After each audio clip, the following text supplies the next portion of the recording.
अब भाई आज के ना इस वीडियो में हम डिटेल में बात करने वाले एयरटेल पेमेंट्स बैंक के बारे में। और ये ना एक डिटेल रिव्यू होने वाला एयरटेल पेमेंट्स बैंक का, जिसके बाद आप इजीली डिसाइड कर पाओगे कि आपको ना ये अकाउंट ओपन करना चाहिए या नहीं। तो चलिए वीडियो शुरू करते हैं। अब देखो, आप ना इस अकाउंट को एयरटेल थैंक्स ऐप के थ्रू घर बैठे इजिली ओपन कर सकते हो। और ये ना एक digital zero balance savings account है। इट मीन्स आपको अपने अकाउंट में एक भी रुपए का बैलेंस भी मेंटेन नहीं करना होगा। और अब जब बैलेंस मेंटेन नहीं करना है तो आपको कोई भी नॉन मेंटेनेंस चार्जेस भी नहीं देने होंगे। और साथ ही अकाउंट को यूज करने का आपको सालाना भी कोई चार्जेस नहीं देने हैं। लेकिन यहाँ पर ना आपको क्वार्टरली मेंटेनेंस देने होंगे। इट मीन्स आपको हर 3 महीने में अकाउंट को यूज करने का 99 रुपीज प्लस 18% जीएसटी का चार्ज पे करना पड़ेगा। और वही अगर तो आपका डीबीटी अकाउंट है, इट मीन्स आपके अकाउंट में कोई भी गवर्नमेंट स्कीम से रिलेटेड पैसे आते हैं तो इस केस में आपको quarterly maintenance charge 49 rupees plus 18% GST का देना होगा। इसके अलावा आपको ना अकाउंट ओपन करते टाइम 50 रुपए का अकाउंट ओपनिंग फी देना पड़ेगा।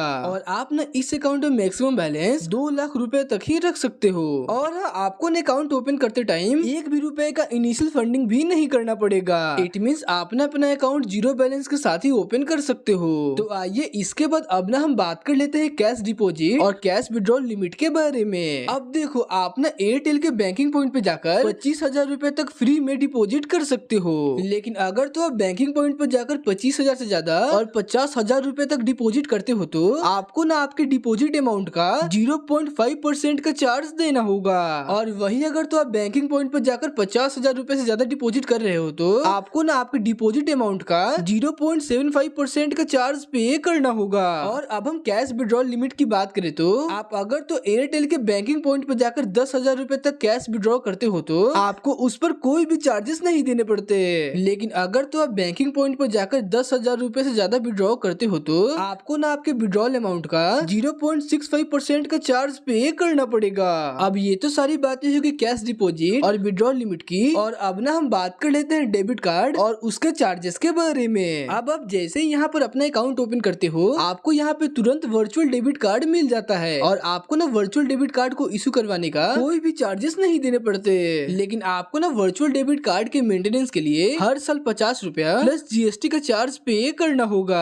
और अब हम फिजिकल डेबिट कार्ड की बात करें तो आपको ना यहाँ पे 2 तरह के डेबिट कार्ड मिल जाते हैं। और दोनों ही कार्ड को इशू करवाने का और कार्ड को रिप्लेस करने का आपको अलग अलग चार्जेस देने पड़ते हैं। और आप ना दोनों ही डेबिट कार्ड में से कोई भी एक डेबिट कार्ड ले सकते हो। आप अगर तो पर्सनलाइज डेबिट कार्ड के लिए अप्लाई कर रहे हो तो आपको ना इस डेबिट कार्ड को इशू करवाने का या कार्ड को रिप्लेस करने का 349 रुपीज का चार्ज देना होगा। और इस डेबिट कार्ड में आपका ना नाम डेबिट कार्ड पे प्रिंट रहेगा। लेकिन अगर तो आप इंस्टा डेबिट कार्ड के लिए अप्लाई कर रहे हो तो आपको ना इस कार्ड को इशू करवाने का या रिप्लेस करने का 299 रुपीज का चार्ज पे करना होगा। और इस कार्ड में आपका नाम आपके डेबिट कार्ड पे प्रिंट नहीं रहेगा। और आपको ना दोनों ही डेबिट कार्ड को यूज करने का हर साल 299 रुपीज का चार्ज देना पड़ेगा।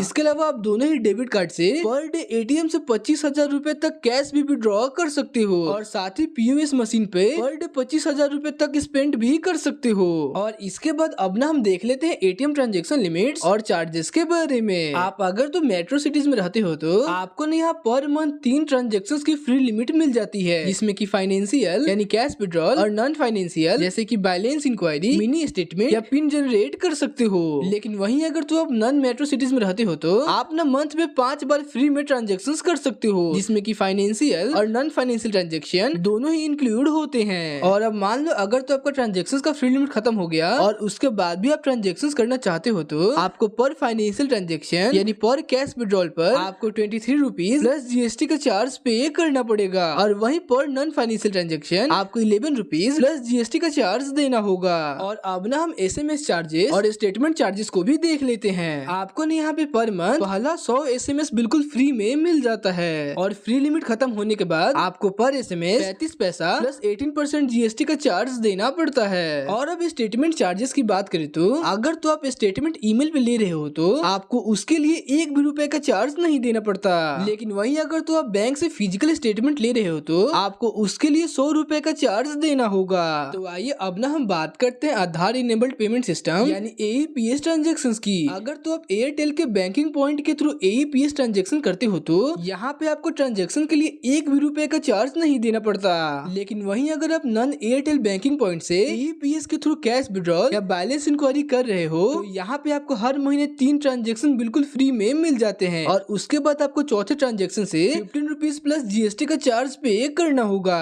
अब अगर बात करें AEPS मिनी स्टेटमेंट की तो आपको ना नॉन एयरटेल बैंकिंग पॉइंट पर हर महीने 5 मिनी स्टेटमेंट ट्रांजेक्शन फ्री में मिल जाते हैं और उसके बाद छठे ट्रांजेक्शन से आपको पर ट्रांजेक्शन 5 रुपए प्लस जीएसटी का चार्ज देना पड़ेगा। तो अब ना हम बात कर लेते हैं चेकबुक और पासबुक चार्जेस के बारे में। आपको यहाँ पे पहला पासबुक इशू करवाने के लिए कोई भी चार्जेस नहीं देने पड़ते, लेकिन अगर तो आप डुप्लीकेट पासबुक इशू करवाते हो तो आपको उसके लिए 100 रुपए का चार्ज देना पड़ेगा। अब अगर चेकबुक फैसिलिटी की बात करें तो एयरटेल पेमेंट्स बैंक आपको चेकबुक की फैसिलिटी प्रोवाइड नहीं करता। तो आइए अब ना हम बात कर लेते हैं यूपीआई लिमिट और फंड ट्रांसफर के बारे में। आप नेट बैंकिंग या यूपीआई ऐप के थ्रू पर डे 1 लाख तक रुपए ट्रांसफर कर सकते हो। और अब फंड ट्रांसफर की बात करें तो आप NEFT, RTGS और IMPS मोबाइल बैंकिंग और नेट बैंकिंग के थ्रू बिल्कुल फ्री में कर सकते हो। अब ये तो सारी बातें हो गई यूपीआई लिमिट के बारे में। तो चलिए अब ना हम बात कर लेते हैं इंटरेस्ट रेट के बारे में। अब अगर तो आपके अकाउंट में 1 लाख रुपए तक बैलेंस रहता है तो आपको ना उस अमाउंट पर 2% पर एनम तक इंटरेस्ट मिल जाता है। और वही आपके अकाउंट में 1 लाख से लेकर 2 लाख रुपए तक बैलेंस रहता है तो आपको ना उस अमाउंट पर 7% पर एनम तक इंटरेस्ट मिलता है। अब इसके बाद अकाउंट क्लोजिंग चार्जेस की बात करें तो आपको ना अकाउंट को क्लोज करने के लिए 1 भी रुपए का चार्ज नहीं देना पड़ेगा